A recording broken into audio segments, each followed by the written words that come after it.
Namo Buddhaya, apa kabar anak-anak? Hari ini kita bertemu kembali dalam pertemuan kelima dengan materi pembagian relik Buddha.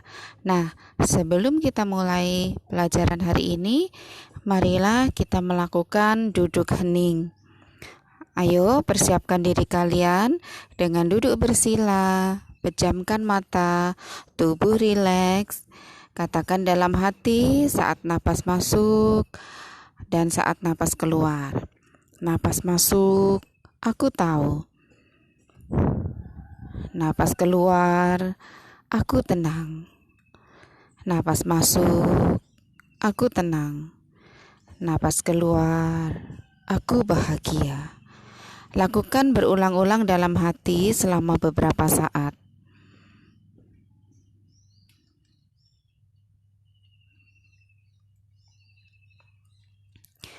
Baik, setelah kita melakukan duduk hening, marilah kita lanjutkan materi kita hari ini, yaitu pembagian relik Buddha. Anak-anak, apakah kalian masih ingat materi sebelumnya kita mempelajari tentang apa? Iya, betul, kita mempelajari tentang pengkremasian jenazah Buddha. Pada saat itu, cara untuk menghormati memperlakukan pengkremasian jenazah Buddha itu dilakukan seperti memperlakukan seorang raja dunia, di mana jenazahnya dilapisi dengan kain linen dan kain wol sebanyak 500 lapisan sebelum dimasukkan ke dalam sebuah peti, lalu dibakar. Nah, setelah dibakar, seluruh kain linen dan kain wolnya itu terbakar habis. Demikian pula dengan juga jaringan, tulang-tulang tubuh dan sebagainya. Tetapi ternyata menyisakan benda-benda yang tidak habis terbakar. Nah, benda-benda yang tidak habis terbakar inilah yang disebut dengan nama relik. Ada berwarna-warni, bentuknya seperti kalau kalian tahu tentang batu-batu ya, batu-batu yang warna-warni, nah itu seperti itu. Nanti kita akan lihat, Ibu akan tunjukkan gambarnya seperti apa. Nah, saat itu banyak suku-suku yang ingin memperebutkan saya yang harus membuatkan stupa bagi jenazah Buddha gitu. Itu ada 8 suku. Semuanya ingin membuatkan stupa. Nah, ini kalau tidak ditengahi oleh orang yang bijaksana, maka bisa terjadi peperangan karena masing-masing merasa punya hak untuk memberikan penghormatan terakhir terhadap jenazah Buddha. Ada Raja Ajatasattu yang merupakan anak dari Raja Bimbisara dari kerajaan Magadha, ada suku Licawi dari Wesali, ada suku Sakya asal dari Buddha Gotama ya, yang berasal dari Kapilawastu, ada suku Buli dari Alakapa, ada suku Kolia dari Ramagama dan seorang Brahmana dari kota Wetadipa. Lalu ada suku Mala yang berasal dari Pawa dan Kusinagara. Nah, 8 kelompok ini atau 8 suku ini semuanya menginginkan untuk membuat stupa. Kenapa membuat stupa, Bu? Karena pada akhir hidupnya Buddha berpesan bahwa untuk menghormati seorang Buddha itu masyarakat bisa membangun sebuah stupa, di mana kalau kita pergi ke stupa itu dengan perasaan yang penuh keyakinan, memberikan penghormatan, akan memberikan manfaat yang pahala yang sangat besar sekali. Nah, 8 suku ini masing-masing merasa berhak. Akhirnya ada seorang Brahmana yang bernama Brahmana Dona yang membagi rata relik-relik Buddha tersebut untuk ke-8 suku ini, sehingga masing-masing suku bisa membuatkan stupa untuk menghormati jenazah Buddha itu.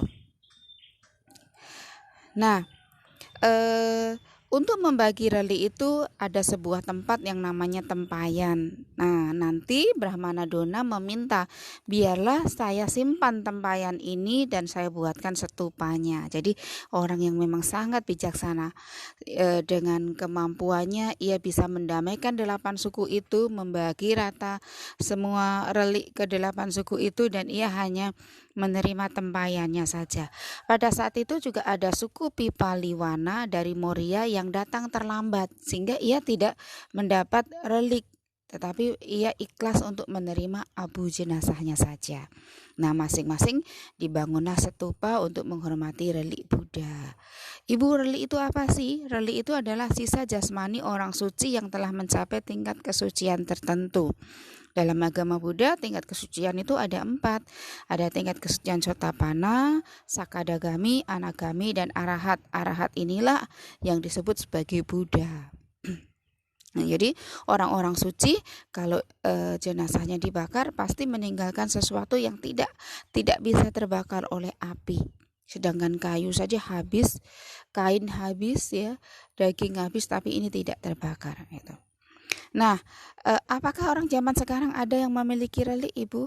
Ada, Nak, ya. Jadi orang-orang yang memiliki sila yang baik, perilaku yang baik itu bisa memiliki relik. Nah, belum lama ini sekitar akhir ini bulan Agustus ya, sekitar akhir atau awal Juli 2020 ada seorang biku di Indonesia yang bernama Biku Dharma Surya Bumi. Beliau juga meninggal ketika di kremasi, meninggalkan relik yang lumayan banyak. Kalian nanti bisa browsing di internet ya, atau nanti lain waktu Ibu share gambarnya. Nah, jadi bahwa siapa saja yang memiliki moralitas yang baik dan mencapai kesucian bisa memiliki relik atau mencapai kesucian ya. Gitu.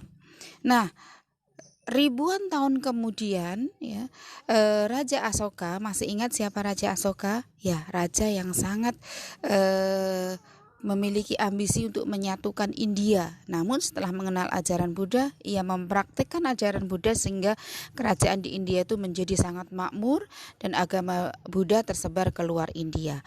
Raja Asoka bertanya kepada gurunya, di manakah saya bisa menemukan relik Buddha?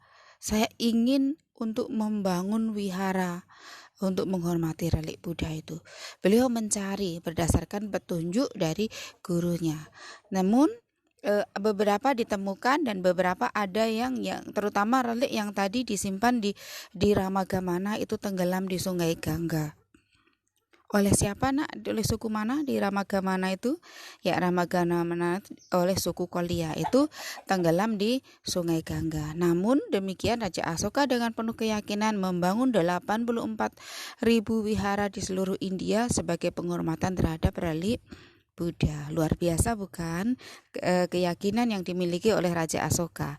Nah, kalian juga harus meningkatkan keyakinan kalian terhadap Buddha Dharma sehingga akan membawa kebahagiaan, keselamatan, dan kesejahteraan dalam kehidupan kita saat ini.